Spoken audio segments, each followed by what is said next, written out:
नमस्कार दोस्तों, मैं समरेंद्र अपने YouTube चैनल में आप सभी का स्वागत करता हूं। दोस्तों, आज के इस वीडियो में मैं आपको बताऊंगा कि एनपीसीआई के द्वारा 2024 में जो नियम लाया गया है उससे एपीएस संचालक को काफी परेशानी का सामना करना पड़ रहा है। वर्तमान में जो भी नई गाइडलाइंस आती हैं मैं आपको समय समय पर बताता रहता हूं और आगे भी मैं आपको बताऊंगा। अगर इस चैनल पर आप नए आए हो तो इस चैनल को सब्सक्राइब करके रख लेंगे ताकि आने वाले हमारे सभी वीडियोज आप तक निश्चित रूप से पहुंचता है। दोस्तों, हम आपको बता दें कि एपीएस पर अब काम करना काफी कठिन हो गया है। अगर आपका जो है 10 लाख रुपया पर डे का निकासी होगा वह 3 लाख रुपया हो गया होगा। अगर 3 लाख होगा तो 1 लाख के करीब में आ गया होगा। काफी इस नियम से एपीएस संचालकों को दिक्कत का सामना करना पड़ रहा है। वर्तमान में जो गाइडलाइंस के मुताबिक बैंकों के द्वारा एपीएस को बंद कर दिया जा रहा है, इससे इस एपीएस व्यवसाय पर काफी प्रभाव पड़ा है। हम आपको बता दें, शुरू में जब इसकी निकासी की जा रही थी तो एपीएस के माध्यम से किसी भी कस्टमर का 10,000 रुपए निकाला ही जाता था, उसको 2 बार भी आप निकाल सकते थे। बाद में इसमें यह किया गया कि आप एक बार निकालेंगे 10,000 रुपया निकालेंगे। उसके बाद हर बैंकों ने अपना कुछ ना कुछ नियम इसमें लगा दिया कि आप केवल जो है महीने में 4 बार निकाल सकते हैं। किसी ने 5 बार कर दिया, किसी ने 6 बार कर दिया। इसी तरह से बैंकों के द्वारा ट्रांजैक्शन की लिमिट निर्धारित कर दी गई। उसके बाद ये नियम आया कि आप 2 बार दिन में नहीं निकाल पाएंगे। अगर एक बार निकाल रहे हैं तो आधे घंटे बाद ही दोबारा निकाल सकते हैं। यह भी नियम अभी आज भी लागू है और चल रहा है। उसके बाद आया कि यूनियन बैंक का केवल 5,000 रुपया ही आप निकाल सकते हैं और महीने में 4 बार आराम से कोई भी एपीएस के माध्यम से निकाला जाता था। लेकिन वर्तमान में 5,000 रुपए और केवल एक महीने में एक बार ही इस पोर्टल के माध्यम से, चाहे कोई भी आपका पोर्टल हो, कस्टमर का अगर एक बार आप थंब इम्प्रेशन लगाकर पैसा विड्रॉल कर दिए तो अब महीने में दोबारा नहीं निकल रहा है। इसका मतलब यह हुआ कि जहां एपीएस यूनियन बैंक के आपके कस्टमर ज्यादा हैं, वहां पर अब उनको काफी दिक्कत होने वाला है। और साथ ही एपीएस संचालक जो कि महीने में 4 या 5 बार उनका विड्रॉल कर देता था, उनको भी काफी परेशानी है और एपीएस संचालक को भी इससे काफी परेशानी हो रही है। क्योंकि जिस जगह पर जो बैंक होता है उसके इर्द गिर्द ही कस्टमर उस बैंक से जुड़े हुए होते हैं। और अगर वह बैंक जो है एपीएस को बंद कर देगा या महीने में एक बार कर देगा तो यह व्यवसाय बंद हो जाएगा और निश्चित रूप से इस पर काफी प्रभाव पड़ा है और आने वाले समय में और भी अधिक हो सकता है कि इसको बंद भी करना पड़ सके।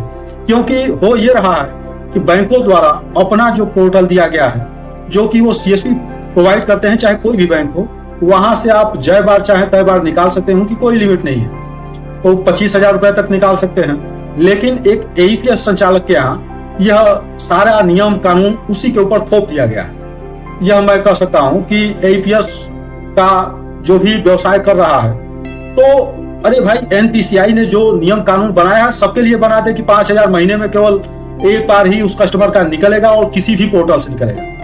अब जिस बैंक का आप खाताधारी हो उसका सीएसपी अगर आपके नजदीक हो तो आप जय बार चाहे तय बार निकाल लें। जैसे हम आपको कई वीडियो में बता चुके हैं कि बैंक ऑफ बड़ौदा का जो है पैसा नहीं निकल रहा और इसका रीजन ये है कि उसने एपीएस दूसरे पोर्टल के माध्यम से निकालने के लिए बंद कर दिया है। केवल उसके सीएसपी पर ही आप इसको निकाल सकते हैं और वह बड़ी आसानी से आपका पैसा विड्रॉल कर लेता है। इसका अर्थ ये हुआ कि उसके सीएसपी पर आप देन लेन करें और दूसरे जगह के लिए वो ब्लॉक कर दिया है। आपका कोई भी कस्टमर किसी दूसरे जगह से नहीं निकाल सकता।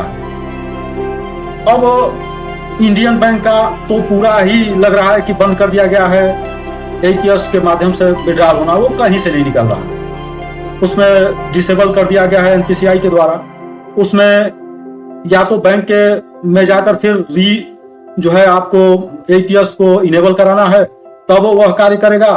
अन्यथा उसके एपीएस संचालक के यहाँ, सीएसपी जो संचालक हैं उनके यहाँ जो है जाकर और पैसे का विड्रॉल करा सकते हैं, ले सकते हैं या हो सकता है। अब इसी तरह से सभी बैंकों ने धीरे धीरे, जैसे सबसे पहले आईसीआईसीआई बैंक ने अपने एईपीएस को बंद कर दिया। शुरू में हम लोगों को आईसीआईसीआई बैंक का बीसी मिला हुआ था, वहां से किसी भी कस्टमर का बीसी के माध्यम से आईसीआई बैंक के माध्यम से पैसा विड्रॉल किया जा रहा था। आईसीआईसीआई बैंक ने अपने एईपीएस को ही बंद कर दिया, किसी भी माध्यम से थंब इम्प्रेशन के माध्यम से पैसा नहीं निकल सकता है। उसके बाद हम लोगों का जो है बैंक बीसी को बंद कर दिया गया, पूर्णतः बंद कर दिया गया, और उससे आईसीआईसीआई बैंक से जो मिला हुआ था उसको भी बंद कर दिया गया। उसके बाद दूसरे नंबर पर बैंक ऑफ बड़ौदा ने अपने एईपीएस को बंद कर दिया। उसके बाद इंडियन बैंक ने अपने एईपीएस को बंद कर दिया। उसके बाद अब बैंक ऑफ इंडिया ने अपना विड्रॉल उस सबका डिसेबल कर दिया है। जो प्रधानमंत्री जनधन अकाउंट के अकाउंट होल्डर हैं उनका तो निकलेगा, लेकिन अगर आपने बैंक के माध्यम से ओपन कराया है अकाउंट तो आपका उसमें नहीं होगा।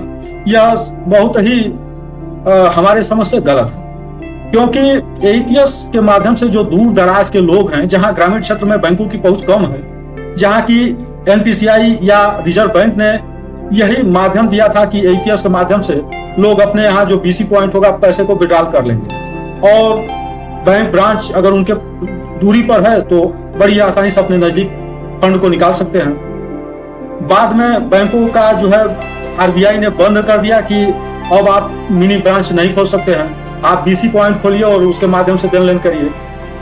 बहुत से लोग इस पर जो है विशेष ध्यान देते हुए इसको बहुत दिनों तक चलाए और यह नियम चला। उसके बाद अब न जाने क्यों बैंकों द्वारा यह सर्विस को जो है धीरे धीरे बंद किया जा रहा है। एनपीसीआई पहले से ही इसके ऊपर तुल गया है कि नहीं, इसको हम बंद करके ही छोड़ेंगे, और यह जो बैंक हैं बैंक अपने माध्यम से इसको डिसेबल कर दे रहे हैं, क्योंकि कहीं भी किसी भी प्रकार की कोई गड़बड़ी आती है तो बैंक के ऊपर ही जाता है कि नहीं आप इसको देखें कहाँ गया कैसे गया, तो क्यों इसको ले अपना उसको बंद कर दो, बात ही खत्म हो जाए। तो यह सुविधा बहुत ही अच्छी थी और बहुत से लोगों का इस पे बहुत लाभ मिल रहा था, लेकिन इसको बंद कर दिए जाने से लोगों को काफी दिक्कत आ रही है। इस पर विशेष रूप से एनपीसीआई को भी देखना चाहिए, और अगर ऐसा नियम तो होना ही नहीं चाहिए, नियम कानून एक होना चाहिए, सबके लिए होना चाहिए। आपका बैंक है तो आप उसमें जय बार इच्छा करे तय बार निकालें, दूसरे पोर्टल के माध्यम से निकालना बंद कर दें, ये तो बहुत ही गलत है।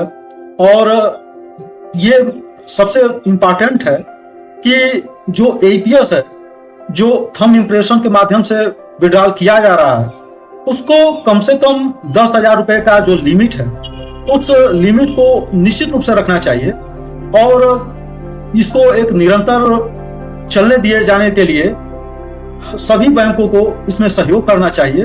और जो बैंक के माध्यम से डबल ऑथेंटिकेशन के माध्यम से विड्रॉल वर्तमान में हो रहा है वो तो ठीक है, बैंक या एनपीसीआई जो चाहे नियम कानून लाकर जितना भी सख्ती हो निश्चित रूप से करना चाहिए इस पर भी किसी प्रकार का। लेकिन देन लेन अगर बंद कर दिया जाएगा तो कस्टमर और एईपीएस संचालक दोनों के जो है ऊपर इसका प्रतिकूल असर होगा।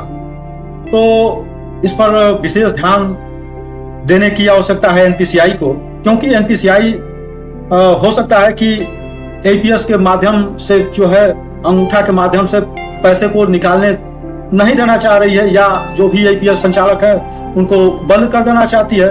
तो इसको एक एक करके बंद करने की कोई आवश्यकता नहीं है, वो चाहे तो अपना जो है सब पूरा एईपीएस को बंद कर दे ताकि कोई न निकालेगा न कहीं से वो होगा, अंगूठा का सिस्टम ही हटा देना चाहिए।